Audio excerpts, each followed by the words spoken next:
Hello मेरे प्यारे प्यारे दोस्तों, मैं हूँ आपकी प्यारी श्रुति मैम जो आज शुरू कर रही है। ये मेरा चैनल का पहला वीडियो है और आज मैं इस चैनल को लाइफ प्रोसेस से शुरू कर रही हूँ क्लास 10th के बच्चों के लिए।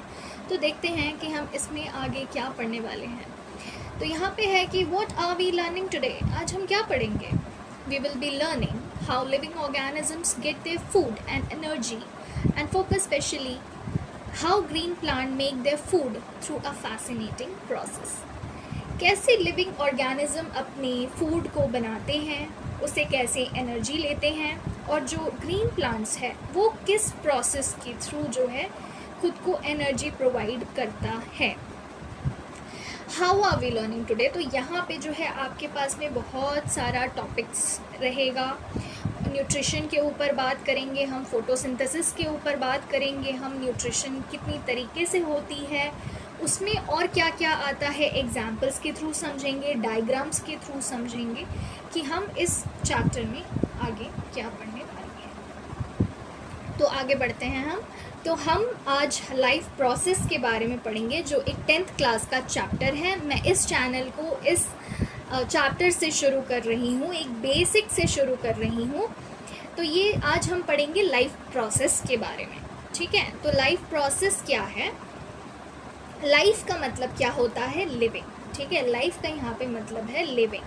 एक नॉन लिविंग ऑर्गेनिज्म है और एक लिविंग ऑर्गेनिज्म है। तो आप इजीली डिफरेंशिएट कर सकते हो कि कौन सा नॉन लिविंग है, कौन सा लिविंग है। जिसमें जान है वो लिविंग है, जिसमें जान नहीं है वो नॉन लिविंग है। फिर आता है प्रोसेस। बहुत सारी क्रियाएं होती है लिविंग ऑर्गेनिज्म के अंदर, बहुत सारी क्रियाएं होती है लिविंग ऑर्गेनिजम्स के अंदर जिसकी वजह से सर्वाइवल उनका होता है। लिविंग ऑर्गेनिज्म का सर्वाइवल हो रहा है, उसे हम प्रोसेस कहते हैं। बहुत सारी प्रोसेस होती है, वो हम आगे देखेंगे चैप्टर में। तो अब हम आगे बढ़ जाते हैं। लाइफ प्रोसेस क्या होता है उसका साइंटिफिक डेफिनेशन देखते हैं। The essential functions that living organism perform to maintain their life and ensure survival। तो यहाँ पे कुछ ऐसे फंक्शंस, ठीक है, जो बहुत इम्पॉर्टेंट होते हैं, ये लिविंग ऑर्गेनिज्म परफॉर्म करते हैं जिसकी वजह से वो अपना लाइफ को मेंटेन रख सकते हैं, जिसकी वजह से जो है उनका सर्वाइवल हो रहा है। सर्वाइवल होने की वजह से, इन अदर वर्ड्स हम कहें तो सर्वाइवल के लिए जो है, जो लिविंग ऑर्गेनिज्म कुछ ऐसे प्रोसेस परफॉर्म कर रहे हैं उसी को हम लाइफ प्रोसेस कहते हैं। ये प्रोसेस कौन कौन से होते हैं? ये प्रोसेस जो है बहुत ज़्यादा ज़रूरी होते हैं एक ऑर्गेनिज्म का हेल्थ के लिए और उसका प्रॉपर फंक्शनिंग के लिए। जैसे कि हमारी बॉडी में, जैसे कि हम एक्टिविटीज़ देखते हैं, यहाँ पे रेस्पिरेशन हो गया, डाइजेशन हो गया, एक्सक्रीशन हो गया, रिप्रोडक्शन हो गया और रेस्पॉन्डिंग टू स्टिमुलाई हो गया। तो रेस्पिरेशन जैसे हम देख रहे हैं यहाँ पे, रेस्पिरेशन क्या होता है? जो हम सांस लेते हैं, ठीक है, हमारा सांस लेना, इन्हेलेशन और एक्सहेलेशन, इसी को तो हम रेस्पिरेशन बोलते हैं। दूसरा है डाइजेशन, जो हम खाना खा रहे हैं उस खाने को डाइजेस्ट करना, पचाने का काम डाइजेस्टिव सिस्टम का होता है, जिसमें भी बहुत सारे स्टेप्स होते हैं, ये हम आगे देखेंगे। फिर आता है एक्सक्रीशन, ठीक है। एक्सक्रीशन क्या होता है? अब एक्सक्रीशन, जो हमने खाना खा लिया, हमारा खाना डाइजेस्ट भी हो गया, अब वो डाइजेस्ट होने के बाद में जो वेस्ट हमारी बॉडी में प्रोड्यूस हो रहा है वो वेस्ट हमारे बॉडी के अंदर तो नहीं रहेगा, है ना बच्चों। तो वो टॉक्सिन बना देता है बॉडी में। अगर वो वेस्ट हमारे बॉडी के अंदर ही रह जाए तो वो टॉक्सिन बना देगा, ठीक है, जहर बन जाएगा हमारी बॉडी के लिए, ठीक है। तो उसको बाहर निकालना ज़रूरी होता है, जिसमें कौन काम करता है? एक्सक्रीटरी सिस्टम, ठीक है बच्चों। नेक्स्ट है रिप्रोडक्शन। रिप्रोडक्शन जो है जेनरेशन बढ़ाने का काम करती है, ये भी हम पढ़ेंगे। फिर आता है रेस्पॉन्डिंग टू स्टिम्युलाई। अब फॉर एग्जाम्पल, अगर आपको मच्छर ने काटा, आप उसको मार रहे हो, आपको पता चल जाता है, ठीक है। जैसे कि हमारे अंदर कौन सा स्टिमुलस गया? मच्छर काट रहा है, आपको पता चल रहा है, आपको पेन हो रहा है, ठीक है। आपने क्या किया? उसी वक्त उसको मार दिया। इट मीन्स कि आपको जो स्टिमुलस मिला है उसमें आपकी बॉडी रेस्पॉन्ड करी। कैसे रेस्पॉन्ड करी? मच्छर को मार के। अनदर एग्जाम्पल, एक तवा है, गरम तवा है एकदम, या फिर एक आयरन बॉक्स है गरम, उसको ऐसे खड़ा करके रख दिया मम्मी ने, और आप गए उसके पास में, गलती से आपका हाथ या आपका पैर उसमें टच हो गया, तो आप क्या करोगे? जल्दी से अपना हाथ हटा लोगे। ये हमारी बॉडी का रिस्पॉन्स होता है, हमारी बॉडी की सेंसिटिविटी होती है, ठीक है। इसी को हम स्टिमुलस का रिस्पॉन्ड बोलते हैं, जैसे कि स्टिमुलाई रिस्पॉन्ड, स्टिमुलस से हमारी बॉडी जो है रिस्पॉन्ड कर रही है। ओके, नेक्स्ट हम आ जाते हैं, तो न्यूट्रिशन क्या है? तो हम अब आ जाते हैं न्यूट्रिशन में। न्यूट्रिशन क्या होता है? Obtaining and utilisation of food, ठीक है। हम फूड को ऑब्टेन कर रहे हैं और हमारी बॉडी उस फूड को यूटिलाइज कर रही है, इसी प्रोसेस को हम न्यूट्रिशन कहते हैं। ओके, नेक्स्ट आ जाता है कि न्यूट्रिशन कितनी तरह के होते हैं, ठीक है बच्चों। 2 तरीके के न्यूट्रिशंस होते हैं, पहला होता है ऑटोट्रॉफिक न्यूट्रिशन और दूसरा होता है हेटेरोट्रॉफिक न्यूट्रिशन। तो अब यहाँ पे ये दोनों में अंतर क्या है, ये दोनों में डिफरेंस क्या है? तो यहाँ पे क्या डिफरेंस आ जाता है? पहला होता है ऑटोट्रॉफिक, तो हम पहले ऑटोट्रॉफिक के बारे में ही पढ़ेंगे। तो ये है organisms prepare their own food, organisms जो है खुद का फूड खुद ही बना रहे हैं, उसी को हम ऑटोट्रॉफिक न्यूट्रिशन कहते हैं। इजी, ठीक है। Next heterotrophic nutrition.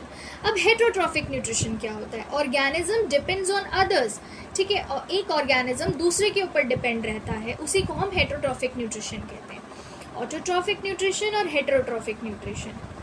Autotrophic nutrition का क्या है? प्लांट्स को किसी की ज़रूरत नहीं होती खाना बनाने की, ठीक है। वो कोई और उसको खाना बना के नहीं दे रहा है, वो एनवायरनमेंट से ही चीज़ें लेकर के वो खुद ही अपना खाना बना रहा है, उसके अंदर खुद ही खाना बन रहा है, ठीक है। तो ये जो है खुद का खाना खुद बनाते हैं और खुद खाते हैं और खुद ग्रो करते हैं। हेटेरोट्रॉफिक न्यूट्रिशन में आपको बेस्ट एग्जांपल है ह्यूमन बीइंग। हम प्लांट्स के ऊपर डिपेंड हो रहे हैं, ठीक है, प्लांट्स को खा रहे हैं, एनिमल्स को खा रहे हैं, ठीक है। तो ये हेटेरोट्रॉफिक न्यूट्रिशन में आ रहा है, जो दूसरों के ऊपर डिपेंड, अपने खाने के लिए दूसरों के ऊपर डिपेंड करना, उसी को हम हेटेरोट्रॉफिक न्यूट्रिशन बोलते हैं, ठीक है। अब ऑटोट्रॉफिक न्यूट्रिशन भी 2 तरीके के होते हैं, पहला है फोटो ऑटोट्रॉफिक न्यूट्रिशन और दूसरा है कीमो ऑटोट्रॉफिक न्यूट्रिशन। अब यहाँ पे तो आप इसी से पता कर सकते हैं, नाम से ही आप पता कर सकते हैं कि फोटो ऑटोट्रॉफिक और कीमो ऑटोट्रॉफिक क्या होता है। फोटो का मतलब क्या होता है? Photo autotrophic, photo means light. यहाँ आपको दिमाग लगाने की ज़रूरत ही नहीं है, यहाँ पे आप देखोगे और आपको समझ आ जाएगा, ठीक है बच्चों। क्या है? Photo means light autotrophic nutrition, photo means. Chemo में क्या आ रहा है? केमिकल, ठीक है। तो फोटो ऑटोट्रॉफिक न्यूट्रिशन होता है, कीमो ऑटोट्रॉफिक न्यूट्रिशन होता है। फोटो में क्या होता है? लाइट, कीमो में क्या होता है? Chemical, simple. Okay, heterotrophic nutrition भी 3 तरीके के होते हैं। क्या होता है? Holozoic, saprophytic, parasitic. इसके बारे में भी हम विस्तार में पढ़ेंगे, ठीक है। आगे बढ़ते हैं ताकि आप आगे अच्छे से समझ सकें, ठीक है बच्चों। पहला है ऑटोट्रॉफिक न्यूट्रिशन, इसमें 2 तरीके के होते हैं, मैंने बताया, फोटो ऑटोट्रॉफिक, कीमो ऑटोट्रॉफिक। यहाँ पे मैंने ये पिक्चर्स भी लगा रखे हैं ताकि आप इजीली उसको समझ पाओ। तो पहला पॉइंट है फोटो ऑटोट्रॉफिक में, utilises light energy to prepare food. मैंने क्या बताया था? फोटो का मतलब लाइट चाहिए होता है इनको अपना खाना बनाने के लिए, ठीक है, जैसे कि ग्रीन प्लांट्स, एल्गे और साइनोबैक्टीरिया, ठीक है। ये एग्जाम्पल्स हो गए इसके।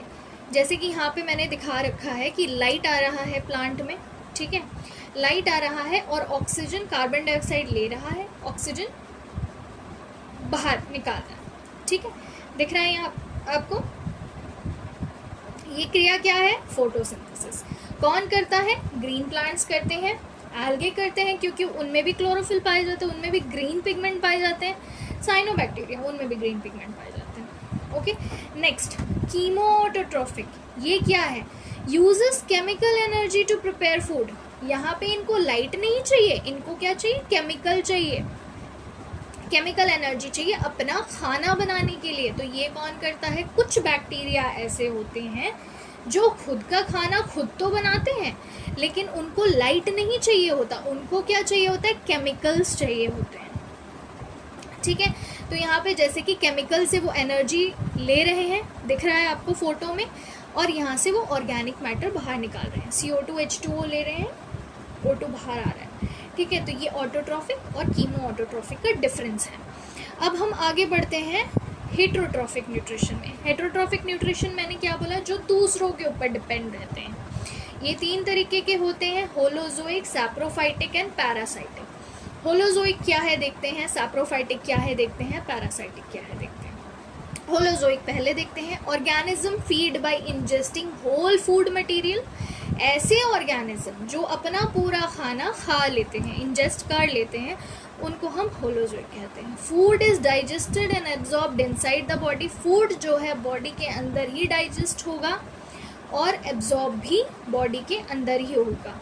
मतलब एनर्जी भी उनको फूड इंजेस्ट करके जब डाइजेशन होगा उसके बाद ही उनका फूड का एब्जॉर्प्शन के बाद उनको उस खाने से एनर्जी मिलेगी। तो एग्जाम्पल क्या आ जाते हैं, ह्यूमन बींग्स, हम खाना खाते हैं, हमारे बॉडी में डाइजेशन होती है, उसके बाद फूड का एब्जॉर्प्शन होता है इंटेस्टाइन में और उसके बाद ही हमारी बॉडी को एनर्जी मिलती है। ठीक है, तो एग्जाम्पल क्या बताया, ह्यूमन बींग, डॉग, पैरामीशियम। देखेंगे आगे, देखेंगे सैप्रोफाइटिक। अब सैप्रोफाइटिक क्या होता है, organisms feed on dead and decaying matter. Food is digested externally and nutritions are absorbed. Example bread mould, yeast, mushroom. Mushroom देखा है आपने, सैप्रोफाइटिक ऐसे ऑर्गेनिजम्स होते हैं जो मरे सड़े गले वाले जो भी एनिमल्स है या कुछ भी चीज़ें हैं उसमें ये फीड करती हैं। ठीक है, और इनका फूड एक्सटर्नली डाइजेस्ट होता है, मतलब इनकी बॉडी में किसी भी तरह का डाइजेस्टिव सिस्टम जो है प्रेजेंट नहीं होता है। ओके, और न्यूट्रिशंस वो एब्जॉर्ब करते हैं। जैसे कि ब्रेड मोल्ड, एक ब्रेड है वो, उसको आप मॉइस्ट जगह में रख दो किसी कोने पे, 3-4 दिन के बाद आपको दिखाई देगा कि उसमें छोटे छोटे वाइट फंगस लग जाएंगे, जिसे उसी को हम ब्रेड मोल्ड कहते हैं। ईस्ट हो गए मशरूम्स, जो मशरूम आपको देखने में मिलते हैं या जो आप खाते हैं, इट्स सैप्रोफिटिक। उनका न्यूट्रिशन कैसा है, सैप्रोफिटिक न्यूट्रिशन है, मतलब वो डेड डी के मैटर के ऊपर ही ग्रो करते हैं। जैसे कि लॉग ऑफ वुड हो गया, ठीक है, उनके ऊपर आप मशरूम्स बहुत ज़्यादा देखते हैं, वो उसी लॉग के ऊपर फीड करते हैं। ओके, नेक्स्ट आता है बच्चों पैरासाइटिक न्यूट्रिशन। अब पैरासाइटिक न्यूट्रिशन क्या होता है, organism derive nutrition from plants and animals without killing them. Okay, यहाँ कंफ्यूज नहीं होना, पैरासाइटिक मतलब आप प्लांट और एनिमल्स से ही अपना न्यूट्रिशन ले रहे हो, लेकिन उनको मारते नहीं हैं, उनको मारे बिना ही आप उनसे जो है क्या ले रहे हो, न्यूट्रिशन ले रहे हो। ठीक है बच्चों, obtain nutrition by living on और इनसाइड द होस्ट। यहाँ जो है या तो वो होस्ट मतलब जिसके ऊपर वो ग्रो कर रहे हैं, ठीक है, तो जिससे वो न्यूट्रिशन ले रहे हैं वो होस्ट है। ठीक है, अब चाहे वो होस्ट के बाहर हो या होस्ट के अंदर हो।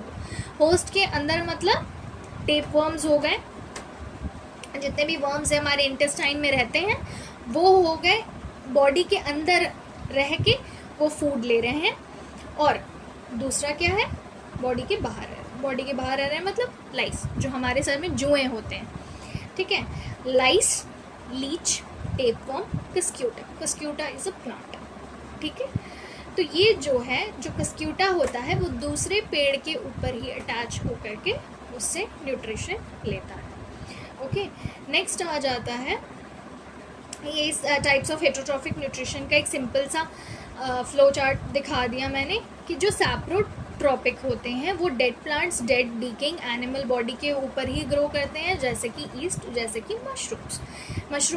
मशरूम्स का फोटो लगा हुआ है यहाँ पे आप देख सकते हैं। पैरासाइटिक मतलब जो दूसरे ऑर्गेनिज्म के ऊपर फीड करते हैं, यहाँ पे एग्जाम्पल दिया है टेपवर्म जो इनसाइड होता है। अब पैरासाइटिक तो है, या तो वो अंदर रहेगा बॉडी के या तो वो बाहर रहेगा।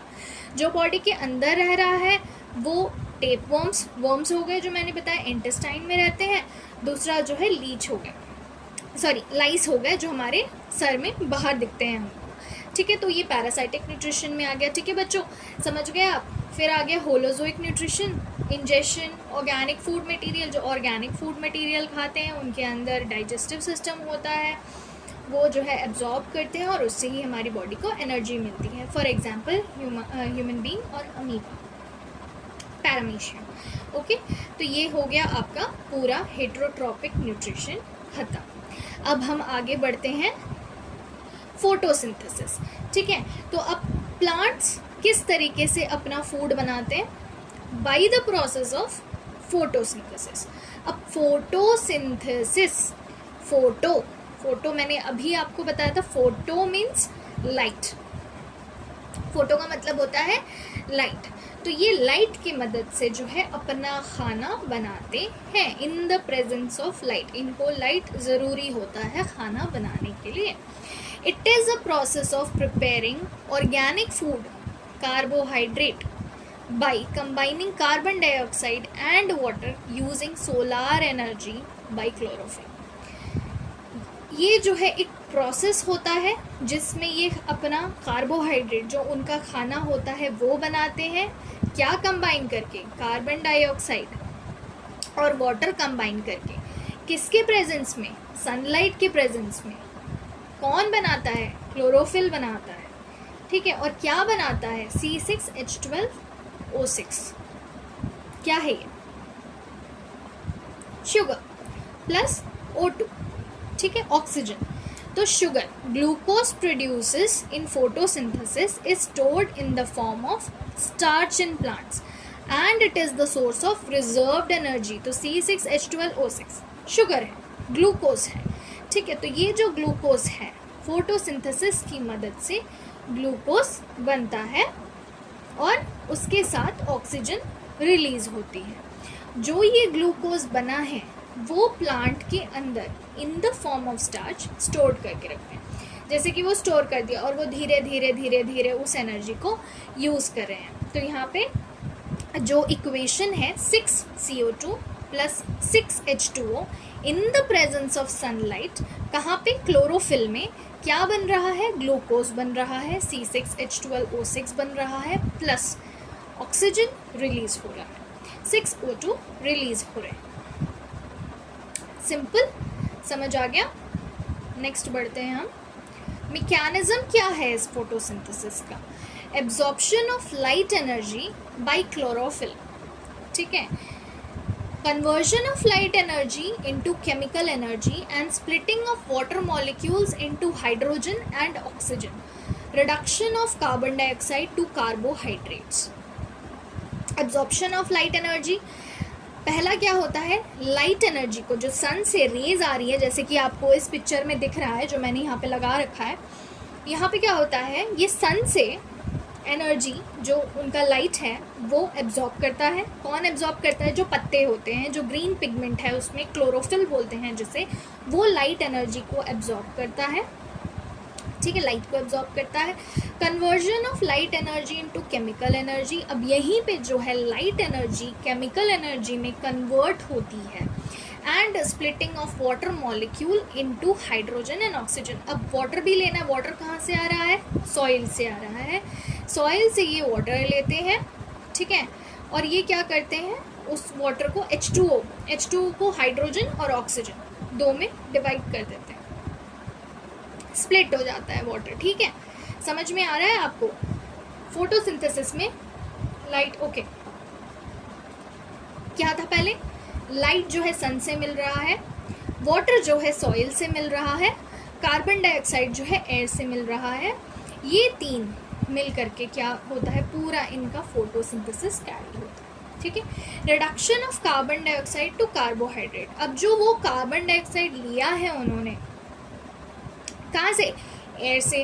कार्बन डाइऑक्साइड जो उन्होंने एयर से लिया है, ठीक है, वो रिड्यूस होकर के क्या बन जा रहा है? कार्बोहाइड्रेट बन जा रहा है। ठीक है, तो समझ में आ रहा है आपको? 6CO2 कार्बन डाइऑक्साइड आपको एयर से आया, वाटर आपको कहाँ से? सॉइल से मिला, in the presence of sunlight, light energy ले रहा है।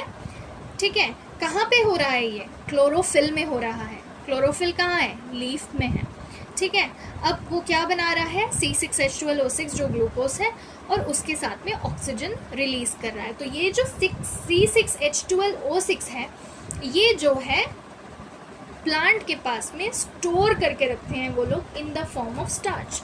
इसी कार्बोहाइड्रेट इसको स्टोर करके वो लोग रखते हैं और उसके बाद क्या होता है, स्टोर करके रखते हैं, फिर यस वो जो है धीरे धीरे उस स्टोर्ड एनर्जी को ले करके क्या करते हैं, अपना यूटिलाइज करते हैं। ओके ठीक है बच्चों, समझ आ गया आपको फोटोसिंथेसिस का मैकेनिज्म कैसे होता है। ठीक है चलो अब हम आगे बढ़ते हैं स्टोमेटा। तो अब हम आ जाते हैं स्टोमेटा में। नेक्स्ट टॉपिक है हमारा stomata. Stomata are tiny microscopic spores like structure present on the surface of leaves। ठीक है, तो ये पत्तियों में जो है एक छोटे छोटे स्पोर्स बने होते हैं, जैसे कि यहाँ पे आपको दिख रहा होगा कि पत्ती से जो है एक उसके अंदर बहुत छोटे छोटे स्पोर्स बने होते हैं। ठीक है,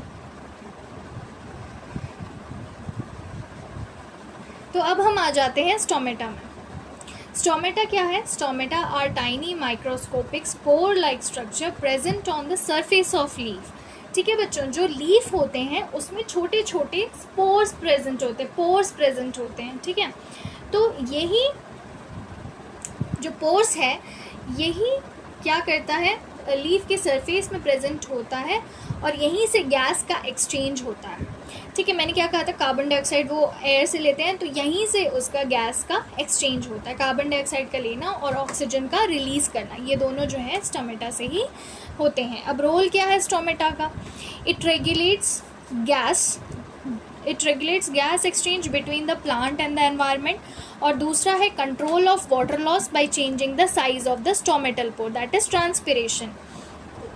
अब यहाँ पे ये जो मैंने यहाँ पे एक फ़ोटो डाल रखी है, वहाँ पे दिख रहा है जो लास्ट वाला स्ट्रक्चर है स्टोमेटा का। स्टोमेटा इस तरीके से दिखता है और वो क्या करता है, गैस एक्सचेंज में हेल्प करता है, जैसे कि कार्बन डाइऑक्साइड ले रहा है और ऑक्सीजन बाहर रिलीज़ कर रहा है। ठीक है, तो ये बच्चों ये होता है गैस एक्सचेंज में हेल्प करता है स्टोमेटा। ठीक है, नेक्स्ट है control of water loss by changing the size of the stomatal pore. अब स्टोमेटा क्या करता है, सबको पता है कि वाटर वो स्वेल हो जा रहा है फिर श्रिंक हो जा रहा है। जब उसमें वाटर जा रहा है तो वो स्वेल हो जा रहा है, जब उससे वाटर रिलीज हो जा रहा है तो वो श्रिंक हो जा रहा है। ठीक है, तो ये जो है वाटर लॉस विथ एनवायरनमेंट।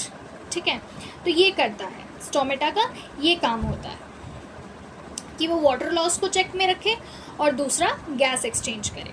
फिर this stomatal movement is affected by several environmental stimuli such as relative humidity, CO2 concentration and light intensity. तो जो ये एक नोट है बेटा, इंपॉर्टेंट नोट मैं आपको यहाँ पे बता रही हूँ कि जो स्टोमेटल मूवमेंट्स होते हैं, जो स्टोमेटा का मूवमेंट्स होता है, जैसे कि वो स्वेल हो जाना फिर श्रिंक हो जाना फिर स्वेल हो जाना फिर श्रिंक हो जाना, तो ये जो मोमेंट है ये बहुत सारे एनवायरनमेंट के स्टिम्युलस पे भी इफेक्ट करता है। By several environmental stimuli such as relative humidity.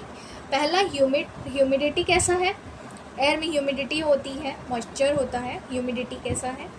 CO2 का कॉन्सेंट्रेशन कैसा है वहाँ के एयर का। दूसरा लाइट इंटेंसिटी, लाइट बहुत ज़्यादा है या बहुत कम है।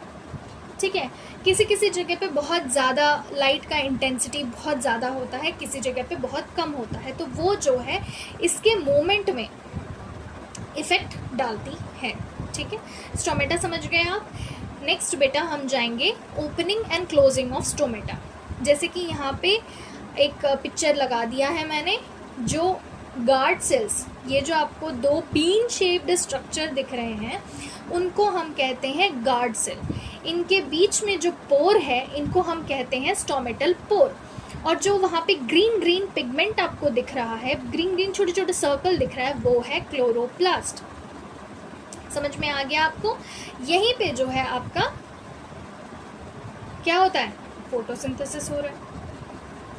साइट ऑफ फोटोसिंथेसिस लीव्स में कहाँ होते हैं, पोर्स होते हैं, वहाँ पे वो हेल्प करते हैं फोटोसिंथेसिस में। कौन से पोर होते हैं, स्टोमेटल पोर होते हैं। स्टोमेटल पोर कहाँ होते हैं, स्टोमेटा में होते हैं। स्टोमेटा कैसा होता है, दो गार्ड सेल्स होते हैं जिसमें पानी भर जाता है तो वो स्वेल हो जाते हैं, और बेटा जब वो पानी रिलीज हो जाता है तो वो श्रिंक हो जाते हैं। Okay, as simple as that. Next, इसमें क्या है क्या नहीं है अब हम ये देखेंगे। Massive amount of gaseous exchange takes place in the leaves through these pores for the purpose of photosynthesis. Photosynthesis के टाइम में यही स्टोमेटा से जो है massive amount of gaseous exchange होता है, दैट इज कार्बन डाइऑक्साइड लेते हैं, ऑक्सीजन रिलीज करते हैं, जैसे हमने देखा।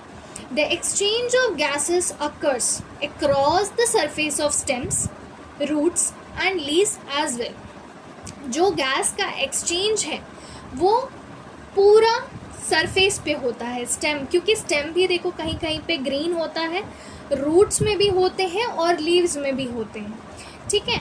Since the large amount of water, okay sorry, तो गैसियस एक्सचेंज हर जगह होते हैं, हर जगह में होते हैं, लेकिन लीफ में पर्टिकुलरली इसीलिए दिखाया गया है क्योंकि in the presence of chlorophyll photosynthesis mostly यही परफॉर्म होता है।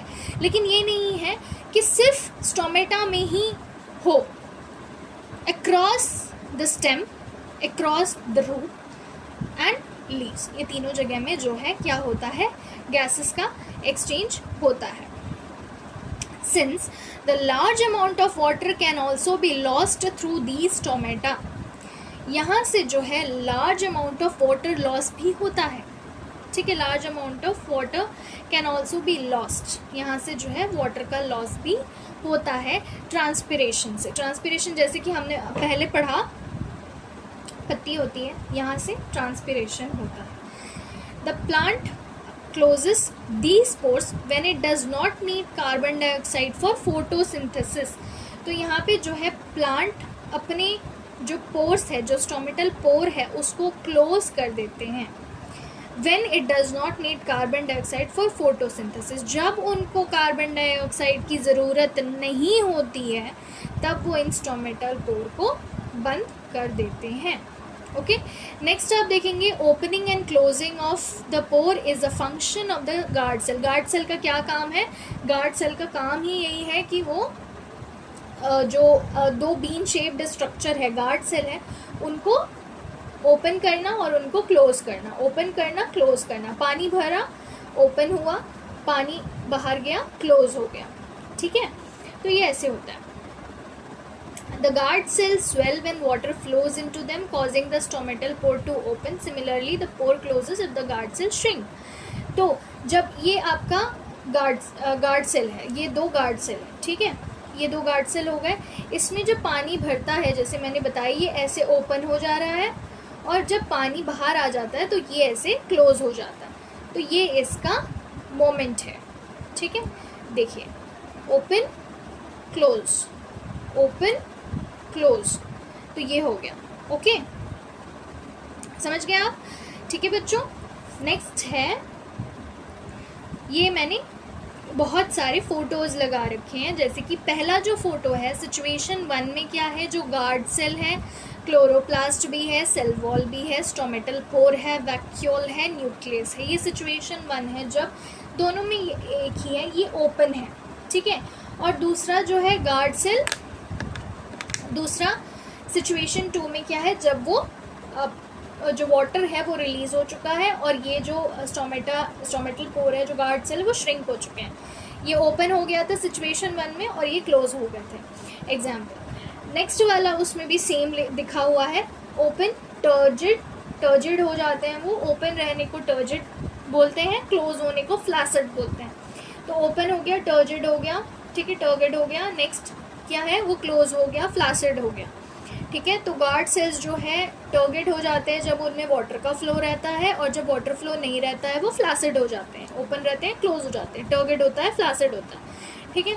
थर्ड वाला जो है, ये माइक्रोस्कोपिक स्ट्रक्चर है। माइक्रोस्कोप के अंदर जो है आपको इस तरीके का कुछ देखने को मिलता है।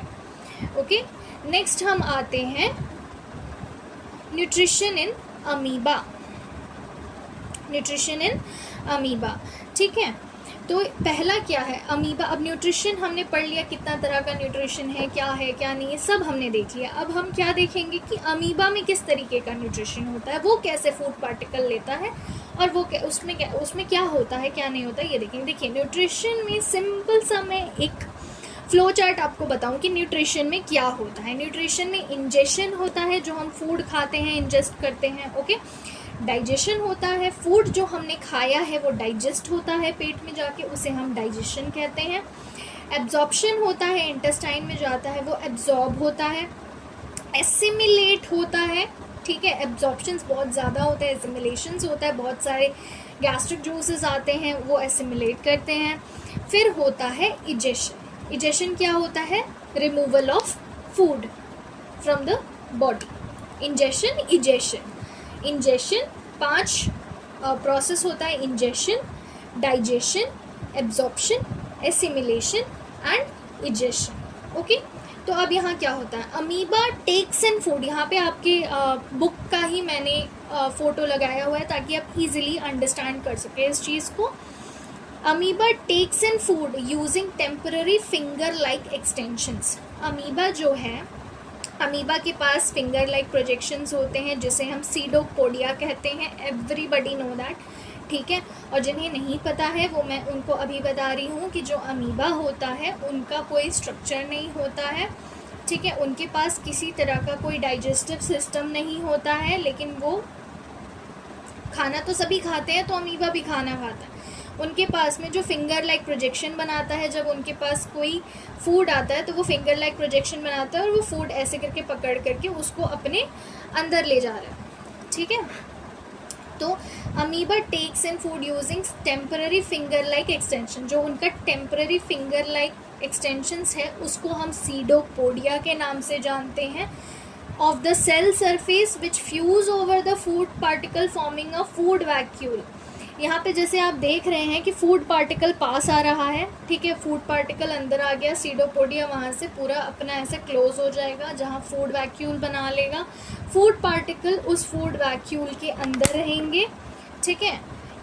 Inside the food vacuole complex substance are broken down into simpler one which when diffuse into the cytoplasm, ठीक है। डाइजेशन का मतलब ही क्या है, ये तो इंजेशन हो गया, ठीक है। डाइजेशन का क्या मतलब है, डाइजेशन का ये मतलब है जो आपने कॉम्प्लेक्स फूड खाया उसको सिंपलर फॉर्म में कन्वर्ट कर देना, इसे हम कहते हैं डाइजेशन, ठीक है। तो यहाँ पे भी ये क्या करता है, जो फूड का वैक्यूल है वो कॉम्प्लेक्स सब्सटेंस को ब्रेक डाउन करके सिंपल सब्सटेंस में कन्वर्ट कर देता है, which then diffuse into cytoplasm. जो सिंपल चीज़, जो सिंपल कॉम्प्लेक्स सब्सटेंस से सिंपल सब्सटेंस बनाया, तो ये सिंपल सब्सटेंस उसके साइटोप्लाज्म में ही डिसॉल्व हो जाएगा और उसी जो सिंपल सब्सटेंस है उसी से उसको एनर्जी मिलेगी सर्वाइव करने के लिए। The remaining undigested material is move to the surface of the cell and thrown out. तो अब पता है कि वो वेस्ट तो जनरेट होता ही है, जो वेस्ट जनरेट हो रहा है वो वेस्ट जो जनरेट हुआ है उसको बाहर भी तो निकालना है, तो वो क्या करेगा, धीरे धीरे उसको सेल का सरफेस में लेके आएगा और उसको बाहर इजेक्ट कर देगा, उसे ही हम इजेक्शन कहते हैं, ठीक है बच्चों, समझ आया आपको। नेक्स्ट हम जाते हैं न्यूट्रिशन इन पैरामीशियम में। अब मैंने बताया था पैरामीशियम भी होलोजोइक न्यूट्रिशन करता है, तो यहाँ पे क्या होता है, paramecium is a unicellular organism. Paramecium क्या है, एक यूनिसेल्युलर ऑर्गेनिज्म है। The cell has a definite shape. Cell का एक डेफिनेट शेप होता है, जैसे कि यहाँ पे आपको दिख रहा है, जो स्लिपर लाइक स्ट्रक्चर है, ठीक है। पैरामीशियम के क्या है, slipper like structure. Cell has a definite shape and food is taken in at specific spot. जो ओरल ग्रूव दिख रहा है आपको, ठीक है, वहाँ से ही ये स्पेसिफिक स्पॉट है जहाँ से ये फूड को इंजेस्ट करता है।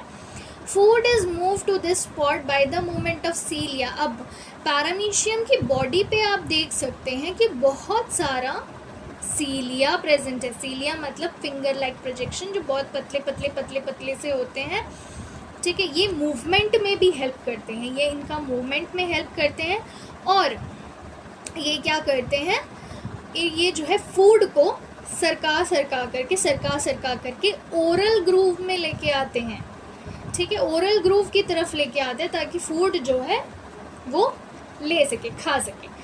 The food is move to spot by the movement of cilia, cilia के मूवमेंट के थ्रू ये ओरल ग्रूव तक लेके आते हैं, which cover the entire surface of the cell.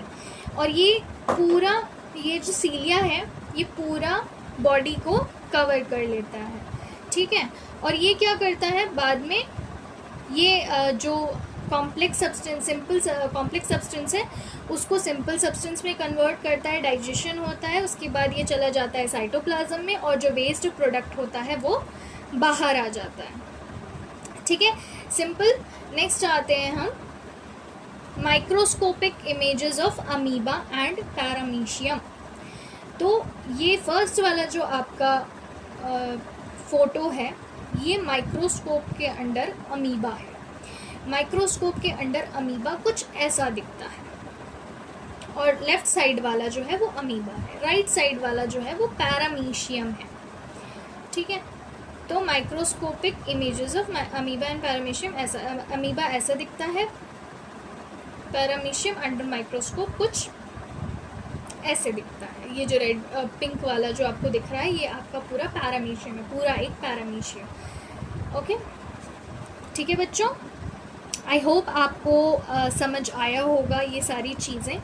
अब हम one topic at a time ही लेकर चलेंगे, हम कोई हड़बड़ी नहीं करेंगे, हम आराम से एक एक टॉपिक करके पढ़ेंगे ताकि बच्चों आपको ईजिली समझ आ सके topics. Microscopic images of amoeba and paramecium, जो लेफ़्ट साइड में है वो आपका अमीबा है, माइक्रोस्कोप के अंडर अमीबा कुछ ऐसा दिखता है, और जो आपका राइट साइड में है ये है आपका पैरामीशियम, ठीक है।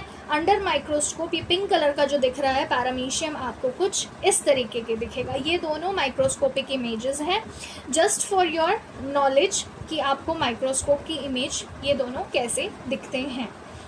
तो बच्चों अब हम one topic at a time ही लेकर चलेंगे, हम कोई जल्दबाजी नहीं करेंगे, हम हर चीज़ को बहुत डीपली पढ़ेंगे। अगर आपको इसमें कुछ भी डाउट है तो आप कमेंट सेक्शन में कमेंट करके मुझसे पूछ सकते हैं, और डिस्क्रिप्शन में भी मैं जो है अपना ईमेल आईडी दे रही हूँ ताकि आप मुझसे बात कर सको। Please support me, like share and subscribe.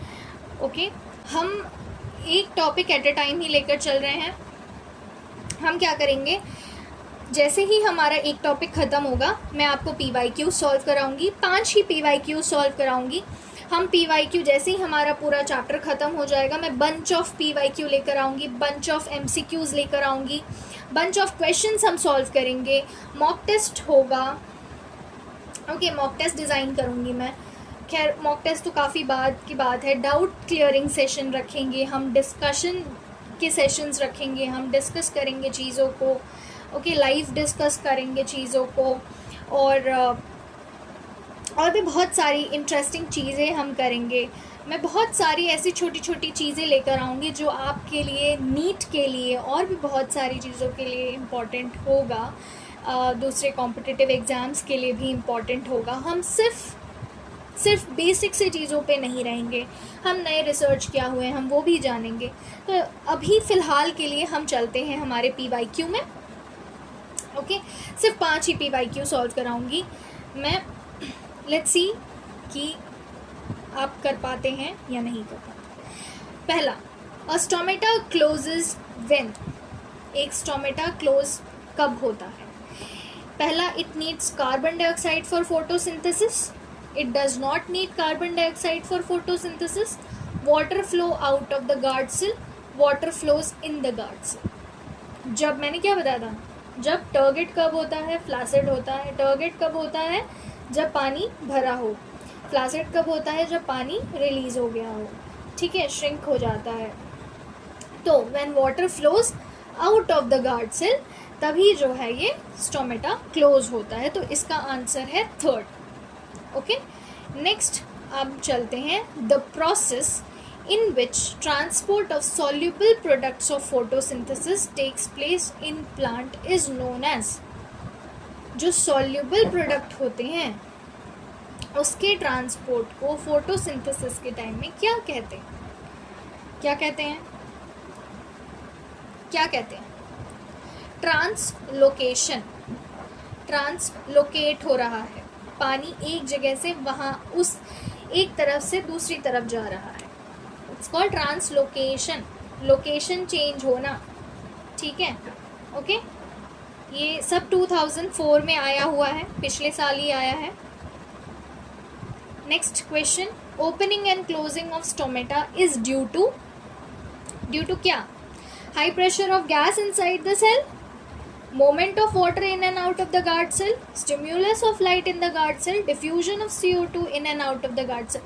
तो मैंने क्या बताया था, ओपनिंग एंड क्लोजिंग क्यों होता है? मूवमेंट ऑफ वाटर की वजह से, मूवमेंट ऑफ वाटर की वजह से पानी जो है इन हुआ, टर्गेड हुआ, फुल गया, स्टोमेटा ओपन हो गया, फिर मूव आउट हुआ, फ्लासिड हो गया, श्रिंक हो गया, और गार्ड सेल क्या हो गया? श्रिंक हो गया, राइट।